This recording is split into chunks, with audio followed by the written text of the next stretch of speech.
জমিয়তুল ফালায় হচ্ছে হত্যার শিকার আইনজীবী সাইফুল ইসলামের পরবর্তী জানাজা। সেখানে রয়েছেন আমার সহকর্মী আলামিন শিকদার। সরাসরি যুক্ত হচ্ছে তার সাথে। আলামিন, কি পরিমাণ মানুষের উপস্থিতি দেখছেন সেখানে এবং কি বলছেন তারা?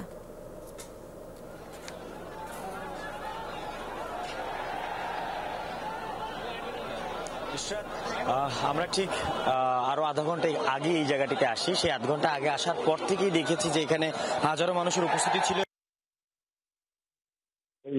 জানা যায় অংশগ্রহণ করেছে এবং বলা যায় যে এই জায়গাটিতে এখন কিছুক্ষণ আগেই ঠিক 11টায় এই জায়গাটিতে এখন কিছুক্ষণ আগেই ঠিক 11টায় এই জায়গায় যে জানাজা নামাজ, সেই জানাজা নামাজ অনুষ্ঠিত হওয়ার কথা ছিল।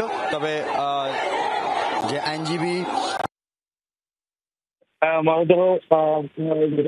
যে গাড়িটি রয়েছে সেটি এখন প্রবেশ করছে এবং সেটি প্রবেশের পরই হয়তো যে নামাজে জানাজা, সেই নামাজে জানাজা অনুষ্ঠিত হবে। এর আগেই কিন্তু এই জায়গাটিতে চট্টগ্রাম মহানগরের জামাতে আমির এবং মুসলিম বিরোধী ছাত্র আন্দোলনের কেন্দ্রীয় সমন্বয়ক হাসনাত আব্দুল্লাহ, সাব্বির আলম সহ কেন্দ্রীয় সমন্বয়করা কিন্তু এই জায়গাটিতে এসেছেন এবং তারা তাদের বক্তব্য আমাদের সাথে বলেছেন এবং সেই বক্তব্যে তারা একদম পরিষ্কার করে বলেছেন এটি একটি হত্যাকাণ্ড এবং এই হত্যাকাণ্ডে যারাই জড়িত হতো এটা কোনো ধর্ম দিক থেকে বিবেচনা হয়, তাদেরকে সন্ত্রাসী হিসেবে বিবেচনা করে তাদের যেন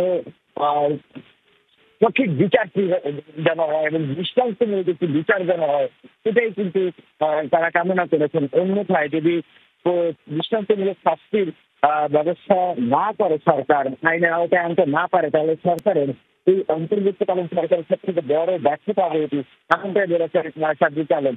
এবং সাব্বির আলমের পাশাপাশি হাসনাত আব্দুল্লাহ বলেছেন তাদের বিরুদ্ধে, অর্থাৎ এই যে উত্তমের নাম দিয়ে যারা এই ধরনের ঘটনাগুলো ঘটাচ্ছে এবং সন্ত্রাসী কার্যক্রমগুলো করছে, তাদের জন্য পুরো সনাতনীরা দায়ী নয়। যারা এই কাজগুলো করছে তাদের বিরুদ্ধে বাংলাদেশের মানুষ ঐক্যবদ্ধ, তারা যে কোনো সময় তাদেরকে রুখে দেওয়ার জন্য প্রস্তুত। জি আলামিন, বুঝতে পেরেছি। সেখানকার প্রচুর মানুষ জড়ো হয়েছেন আমরা দেখতে পেলাম। ধন্যবাদ আপনাকে।